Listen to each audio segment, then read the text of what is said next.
সৌগত রায়ের গাড়ি ঘিরে বিক্ষোভ। কলকাতা বিমানবন্দর চত্বরে সৌগত রায়ের গাড়িতে হামলা, চোর চোর স্লোগান।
সৌগত রায়ের গাড়ি ঘিরে বিক্ষোভ, বাইরে চোর চোর স্লোগান। এইভাবে লাগাতার সৌগত রায়ের গাড়িতে চাপড় মারতে দেখা গেল বিক্ষোভকারীদের। কথা বলবো আবির দত্ত, আমাদের প্রতিনিধি টেলিফোনে রয়েছে। আবির, কারা কি কারণে বিক্ষোভ দেখালো? দেখো, যেটা জানা যাচ্ছে যে সৌগত রায় তিনি এয়ারপোর্টের একটি কমিটির তিনি চেয়ারম্যান।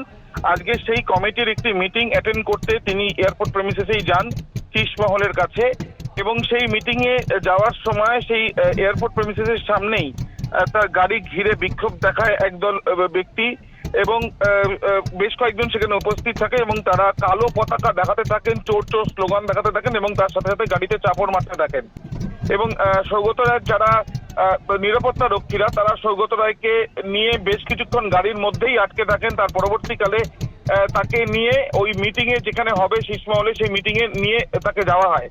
এর পরবর্তীকালে এখনো পর্যন্ত যেটা জানা যাচ্ছে যে মিটিং চলছে এবং বাইরে কিন্তু বিক্ষোভের প্রক্রিয়া চলছে। অভিযোগ যেটা, বিজেপি কর্মী সমর্থকরা তারা এই কালো পতাকা নিয়ে তারা এই বিক্ষোভ করেছে। যেখানে এই মিটিং হচ্ছে সেখানে এটাও সূত্র মারফত জানা যাচ্ছে যে সেখানে আরো দুজন এমএলএ উপস্থিত, দমদমের এমএলএ এবং উত্তর দমদমের এমএলএ, বিজেপির এমএলএ, তারা কিন্তু সেখানে উপস্থিত। তাদের সঙ্গেই কিন্তু তারাও কিন্তু সেই মিটিং এ উপস্থিত থাকবেন এবং তার সাথে সাথে এয়ারপোর্ট কর্তৃপক্ষ কিন্তু বেশ কিছুক্ষণ দমদমের সাংসদ সৌগত রায়কে তাকে আটকে থাকতে হয় এবং তার গাড়ি ঘিরে বিক্ষোভ দেখানো হয়, চোর চোর স্লোগান বলা হয় এবং তার সাথে সাথে কালো পতাকাও দেখানো হয়। সেই ছবিও কিন্তু দেখা যাচ্ছে ভাইরাল ভিডিওতে। তবে এই পরিস্থিতির পরে কিন্তু ব্যাপক চাঞ্চল্য এবং উত্তেজনার পরিস্থিতি তৈরি হয় এয়ারপোর্ট চত্বরে। আমি আমাদের সঙ্গে থাকো।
এবিপি আনন্দ, এগিয়ে থাকে, এগিয়ে রাখে।